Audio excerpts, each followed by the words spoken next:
வீடு ஒரு கிளாஸ்ல ஒவ்வொரு விதம் பொய் பொய்யா சொல்லி நண்பர்கள் அனைவருக்கும் வணக்கம். இன்னைக்கான ப்ரோமோ ரிலீஸ் ஆயிடுச்சு. இந்த ப்ரோமோல என்னெல்லாம் நடந்தது அப்படின்றத பத்தி தான் இந்த வீடியோல நம்ம டிஸ்கஸ் பண்ண போறோம். அதுக்கு முன்னாடி இந்த வீடியோக்கு ஒரு லைக் போடுங்க. லைக் போட்டீங்கன்னா ஐப்னு ஒரு ஆப்ஷன் வரும், அதுவும் பண்ணுங்க. அப்பதான் உங்களை மாதிரி பார்க்குற நிறைய பேர்கிட்ட இந்த வீடியோ கொண்டு போய் காட்டும். இதை தாண்டி சப்ஸ்கிரைப் பண்ணாம இருக்கீங்கன்னா சப்ஸ்கிரைபும் பண்ணி வச்சுக்கோங்க. இப்போ நம்ம கண்டென்ட்டுக்குள்ள வந்துடலாம். ஆக்சுவலா ஒவ்வொரு வாரமும் ஒவ்வொரு டாஸ்க் தருவாங்கல்ல, அந்த மாதிரி ஸ்கூல் டாஸ்க் தான் வந்திருக்கு. இது எப்போ வரும்ன்ற மாதிரி தான் நான் வெயிட் பண்ணாங்க. ஏன்னா இந்த மன்னர் டாஸ்க் வந்தது பாத்தீங்களா, அப்பயே ஸ்கூல் டாஸ்க் தான் அந்த வாரம் வரப்போகுதுன்னு சொல்லிட்டு இருந்தாங்க.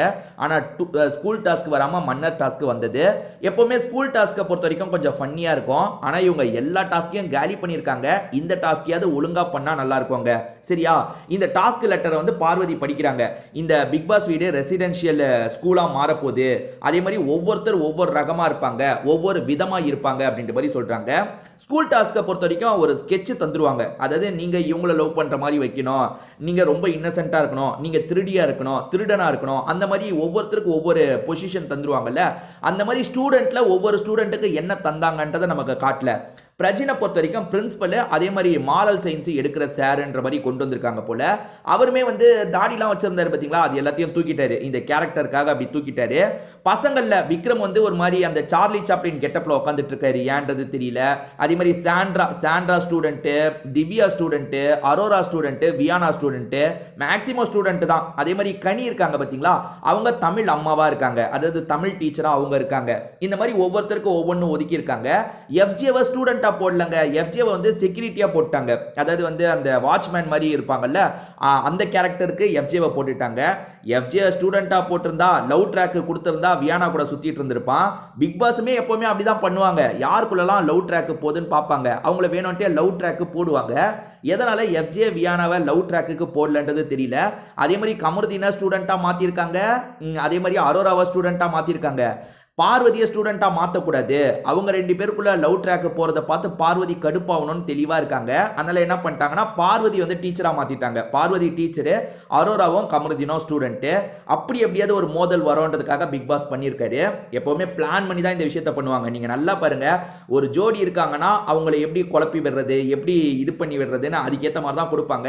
எஃப்ஜேவை எப்படி செக்யூரிட்டியா மாத்தினாங்கன்னு தான் தெரியல. எஃப்ஜேவை ஸ்டூடெண்டா போட்டு நீங்க வியானாவை லவ் பண்ற மாதிரி ஒரு ட்ராக் இருக்கணும்ன்ற மாதிரி சொல்லிட்டாங்கன்னா இன்னும் இவங்களோட லவ் கண்டென்ட் அதிகமாகும், பிரச்சனையும் அதிகமாகும். தெரியல, பிக் பாஸ் கொஞ்சம் போனா போது பொழைச்சு போகட்டும் விட்டுட்டாரா என்னன்னு தெரியல.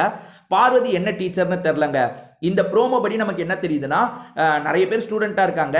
டீச்சர்ஸ்ல பார்வதி இருக்காங்க. அதே மாதிரி அந்த பிரின்சிபல் ரோலு, மாரல் சயின்ஸ் ரோலுக்கு இவர் பிரஜின் இருக்காரு. இதை தாண்டி கனியை பொறுத்த வரைக்கும் தமிழ் அம்மாவா இருக்காங்க. அதே மாதிரி அமித்தும் சார் பொசிஷன் தான். அவர் என்ன எக்ஸாக்டா என்ன சார்ன்றது தெரியல, ஆனா அவரும் சார் பொசிஷன் தான். மேக்சிமம் மற்ற எல்லாருமே ஸ்டூடெண்டா இருக்காங்க. அதாவது நான் சொன்ன மாதிரி விக்ரம் ஸ்டூடெண்ட்ன்ற மாதிரி வருது. அதே மாதிரி யாரு கமருதீன் ஸ்டூடெண்ட். கானா வினோத்தை பத்தி தெரியல, கானா வினோத்தும் ஸ்டூடெண்ட் தான் போல. சோ மேக்ஸிமம் ஸ்டூடெண்டா தான் இருக்காங்க, கொஞ்சம் தான் டீச்சரா இருக்காங்க. போன சீசன்ல நடந்த ஸ்கூல் டாஸ்க் கூட சூப்பரா இருந்ததுங்க. அந்த அளவுக்கு இருந்துட்டா கூட போதும். ஏன்னா போன சீசன்ல எனக்கு இன்னமும் சில விஷயங்கள் ஞாபகம் இருக்கு. ராணவ் என்னென்னமோ பண்ணிட்டு இருப்பாரு. அதுக்கு மஞ்சரி என்ன பண்ணிட்டு இருக்கேன்னு கேட்கும்போது பாடி லாங்குவேஜ்னு சொல்லுவாரு. பாடியும் இல்ல லாங்குவேஜும் இல்லைன்ற மாதிரி கலாய்ச்சிருப்பாங்க. சோ போன வாட்டி, அதாவது போன சீசன்ல ஸ்கூல் டாஸ்க் நல்லா தான் போச்சு. இந்த சீசன் எப்படி போகும்ன்றது தெரியல. ஏன்னா இவங்க இந்த சீசனை பொறுத்த வரைக்கும் ஏகப்பட்ட டாஸ்க்ல சொதப்பி இருக்காங்க. அந்த ராஜ்யம், மன்னர் ராஜ்யம் டாஸ்க காலி பண்ணிட்டாங்க. போன வாட்டி நடந்தது அந்த டாஸ்கையும் காலி பண்ணிட்டாங்க. இப்ப ஸ்கூல் டாஸ்கை எப்படி பண்ண போறாங்கன்றது தான் கேள்வியே. சோ பிக் பாஸ் இன்னுமே தெளிவான டிஸ்கிரிப்ஷனை உங்களுக்கு கொடுத்திருப்பாரு. இந்த மாதிரி ஸ்டோரியை கொண்டு போவாங்கன்னே தெளிவா சொல்லியிருப்பாரு. ஏன்னா இவங்க பொதுவாகவே சொதப்புறாங்கல்ல, அதனால தெளிவா தான் கொடுத்திருக்க வாய்ப்பு இருக்கு. இந்த வாரம் எனக்கு தெரிஞ்சு நல்லா போக வாய்ப்பு இருக்குங்க. நீங்க என்ன நினைக்கிறீங்க? இந்த டாஸ்க் எப்படி போக வாய்ப்பு இருக்கு? யார் யாருக்கு எந்தெந்த ரோல் கரெக்டா? கானா வினோத் என்னன்னு தெரியலன்னு சொன்னல, அவர் ஸ்டூடெண்ட் போலங்க. சுபிக்ஷாவும் ஸ்டூடெண்ட் தான். இந்த பாருங்க, ரெண்டு பேரோட போட்டோ வந்தது பாத்தீங்களா? சோ இத பத்தி உங்களோட கருத்து என்னன்றதை சொல்லுங்க, நானுமே பார்த்து தெரிஞ்சுக்கிறேன். திரும்பி வேற ஒரு வீடியோல நம்ம பார்ப்போம்.